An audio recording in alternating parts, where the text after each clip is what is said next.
नारायण नारायण नारायण नारायण।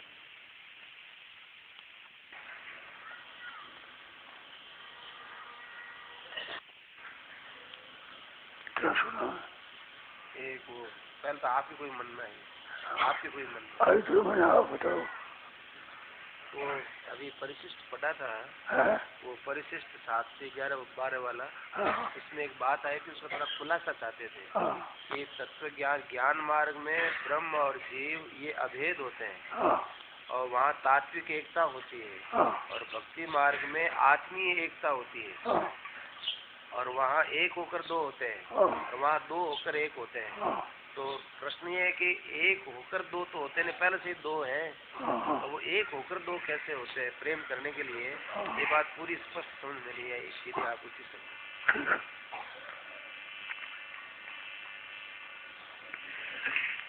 नारायण नारायण नारायण नारायण।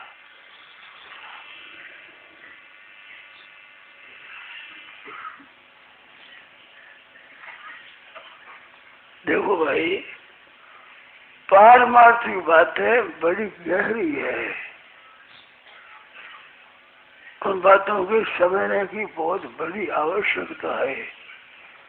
आज जो प्रचलित हो रही है ना, उसमें विद्वत्ता की बात तो ज्यादा प्रचलित है, साधक के लिए खास मार्मिक बात कम आती है।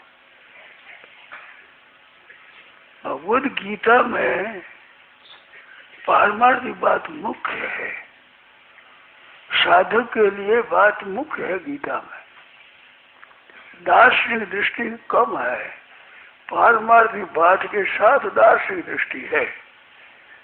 और वो दार्शनिक दृष्टि मुख्य है और पारमार्थिक उसमें गौण हो जाती है। यद्यपि लेखक ने गौण नहीं किया है, परंतु दार्शनिक विचार होने से वो बात भी गौण हो जाती है। तो इससे साधक के लाभ कम होता है और बातें बहुत सीख जाते हैं, बातों का बहुत अभ्यास हो जाता है, परंतु वास्तव में बोध हो जाए इस तरफ वृत्ति कम जाती है। क्यों? वो विशेष विद्वत्ता की बात आती है, उसमें मन ज्यादा चला जाता है, सार की तरफ कम जाती है वृत्ति। गीता है वो सार की तरफ जाती है, एकदम तत्व की तरफ, कि वो दार्शनिक पे खड़ा नहीं करती। जैसे भगवान क्या है, संसार क्या है, जीव क्या है, इन बातों पर विचार नहीं करती। गीता इन बातों पर विचार नहीं करती है। गीता कहती है कि जीव का कल्याण कैसे हो, परमात्मा की शरण से हो जाए, ज्ञान योग से हो जाए और कर्म योग से हो जाए। ये 3 बात बताई। तो दार्शनिकों में कर्मयोग से कई मानते हैं, प्राय दास नहीं मानते हैं। कई ऐसे ज्ञान योग है तो ज्ञान योग से कई बात मानते हैं, कई भक्ति योग से मानते हैं। तो उन्हें बड़ा शास्त्रार्थ होता है, ठीक तरह है सुलझन होती नहीं।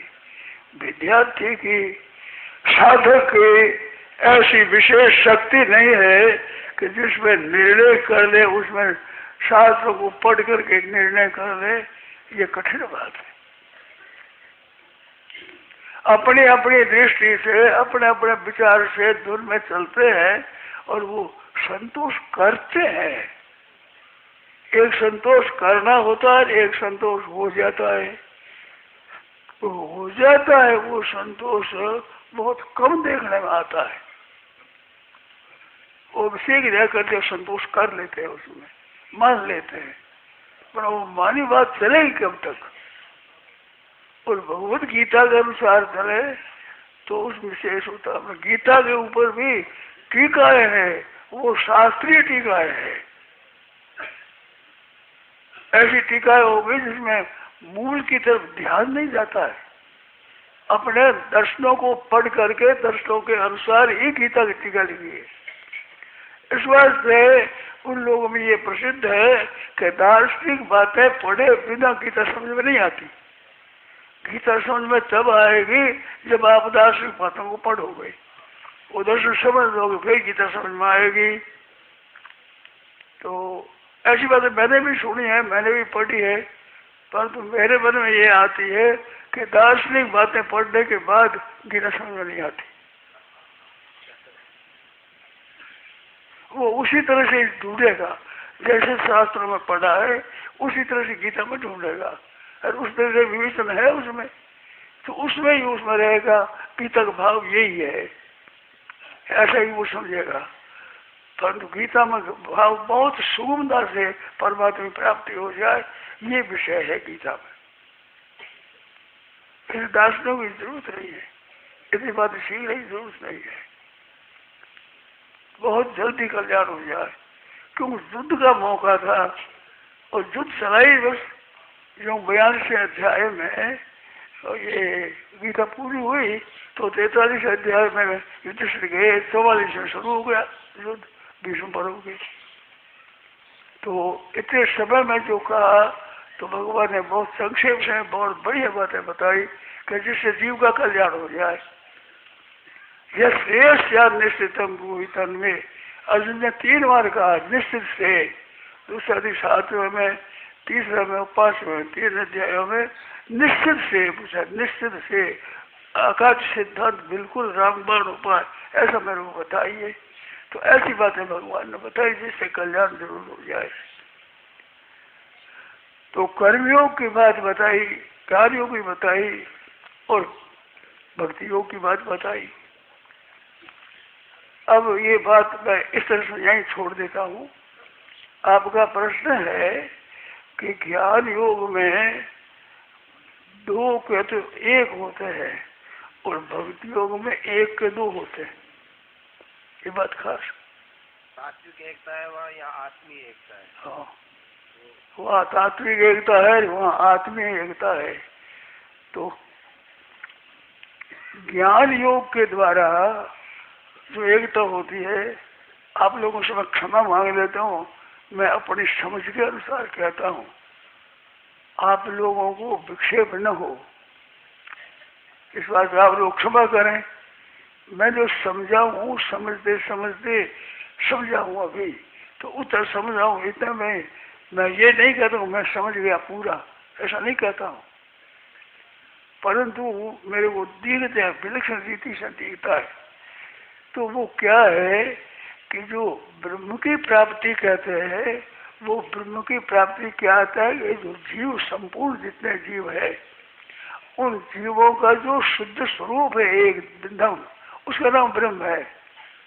जीव जब तक संसार के साथ संबंध रखता है, प्रकृति के साथ, उस प्रकृति में भी आनंद है खास। जो अपरा प्रकृति है वो पृथ्वी जल तेज वायु आकाश मन बुद्धि अहम, ये 8 एक एक सूक्ष्म, एक एक सूक्ष्म है, एक एक सूक्ष्म होते हुए भी जाति एक है। एक पृथ्वी के ढेला की पत्थर की और अहम की जात एक है। अहम बहुत सूक्ष्म है, अहम इतना सूक्ष्म अणु है कि जिसकी कुछ कहा नहीं जा सकता। इस अहम को परमात्मा के साथ में लोग बैंक में धन पड़ा है, उस धन से वो कहता है मैं धनी हूँ। राज्य बहुत मित्र जमीन है कि उस जमीन का मैं राजा हूँ और मैं जीव हूँ, मैं दास हूँ और मैं ब्रह्म हूँ। उसको ब्रह्म में भी आम लग जाता है। और विष्णु बिल्कुल बैंक में धन पड़ा है, उसे धन मैं धनी हूँ, धनी बैंक पड़ा धन, तो किसी के साथ लगा दो, बहुत सूक्ष्म अणु है, ये बहुत सूक्ष्म है। तो वो सूक्ष्म है, वो नहीं रहता गीता में, कर्मयोग में भी और भक्ति योग में भी और ज्ञान योग में भी निर्मम और निरहंकार शब्द आया है। लोग मानते हैं ज्ञान योग में, कर्म योग में, तीनों है।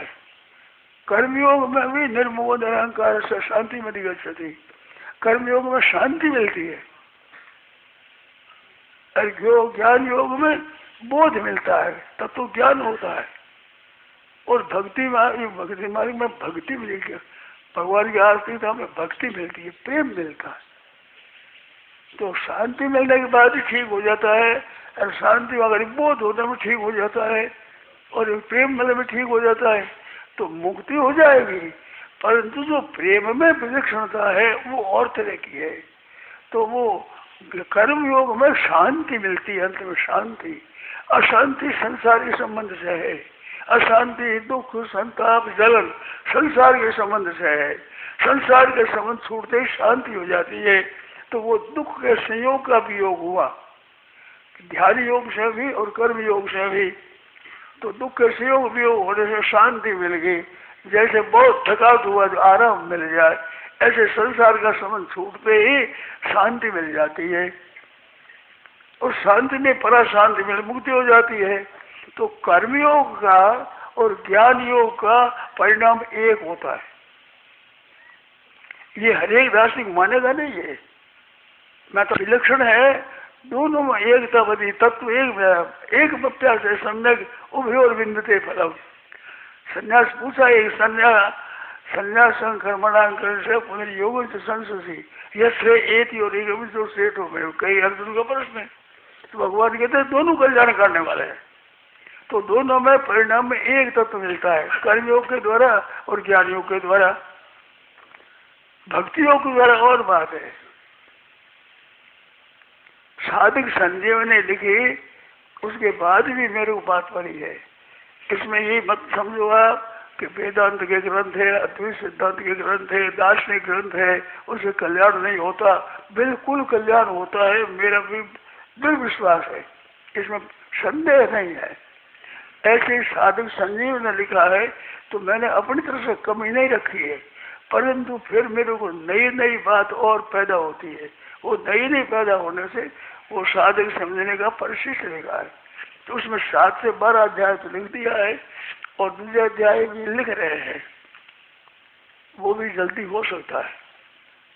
तो उसमें वास्तव में क्या है कि जहाँ तक बने वो ब्रह्म के साथ एक ज्ञान योग के द्वारा भी, कर्म योग के द्वारा भी। जो ब्रह्म है, ब्रह्म नाम किसका है? गीता के अनुसार कहता हूँ, कृपा करें कृपानाथ आप मेरी बात बुरी न समझे, और आपकी धारणा को आप बदले नहीं। अगर बदलना अच्छा है तो बदल दे, नहीं तो बिल्कुल बदलना नहीं, उससे भी कल्याण हो जाएगा, इसमें संदेह नहीं है। परंतु कठिनता जरूर पड़ेगी। और गीता के अनुसार कहो तो सुगमता से हो जाएगा, इतना तुम्हें धारणा है, और कल्याण तो हो जाता है। जो महापुरुषों ने लिखा है उसमें कल्याण में कोई संदेह की बात नहीं। तो गीता में कर्मियों के द्वारा तो मिलती है शांति, और ज्ञान के द्वारा होता है तत्व ज्ञान बोध, और भक्ति के द्वारा होता है प्रेम। ये 3 बात है। अब ज्ञान के द्वारा जो क्या होगा कि जो तत्व है उसमें एकता हो जाएगी,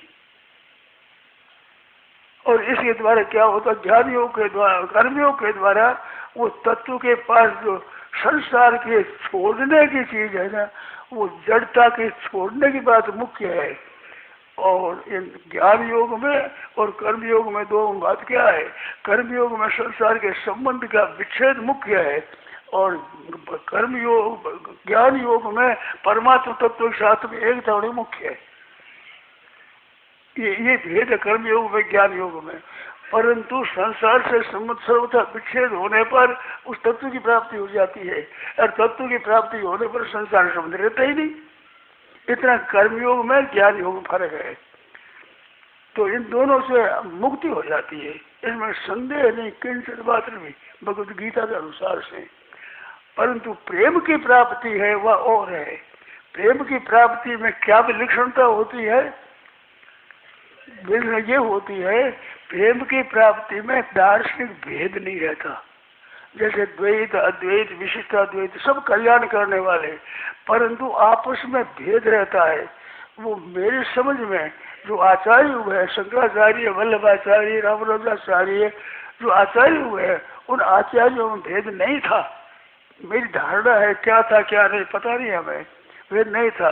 परंतु पीछे जो संप्रदाय चली है उसमें भेद हो गया, क्योंकि अपने आचार्य की बात मुख्य मानी, दूसरों की निंदा कर दी, काट छाट कर दी, उस तरफ नहीं गए तो भेद हो गया। तो उन संप्रदायों में आपस में खटपट रहती है, अद्वैत और द्वैत में बीच में बैठती नहीं बात, आपस में खटपट रहती है, इतनी खटपट रहती है। एक तो अवश्य बताया भगवत गीता पर अद्वैत और द्वैत आचार्यों ने, जो आचार्य लेखक है, उन्होंने ऐसे बताई है, कर्म योग ज्ञान योग को ब्रह्म बताया है, काम कर्म योग ज्ञान योग है, ज्ञान योग को उसको बताया कि तामसी बुद्धि है, अधर्म धर्म की तामसी बुद्धि, और ज्ञान योग वालों ने भक्ति योग को तामसी बताया है। तो वस्तु में एक जैसे एक मूर्ति की पूजा करनी तो एक देह की पूजा करती है, तामसी है। ये तामसी भागवत नहीं बताती है, दार्शनिक में बताया है। तो वे एक हो तामसी एक हो तामसी, अब वे आपस में खटपट कैसे मिटा गए बताओ, जैसे एक दो गाली दे जैसी बात है। और गीता के पास होने पर किसी में खटपट नहीं होगी, सब दार्शनिकों की एकता हो जाएगी, किसी से द्वेष नहीं होगा, किसी से भिन्नता नहीं होगी, एक विलक्षणता मिलेगी। ये गीता के अनुसार से इस निर्णय पर पहुंचा हूं मैं।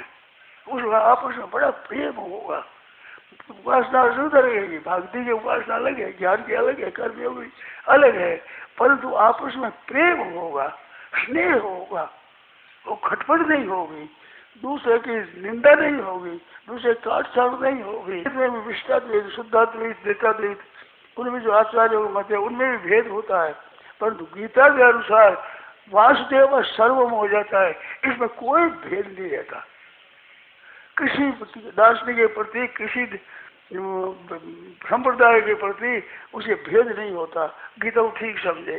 परंतु गीता की जितनी टीकाएं हैं वे प्राय करके दार्शनिकों की टीका है और उन दार्शनिकों के अनुसार ही चली है।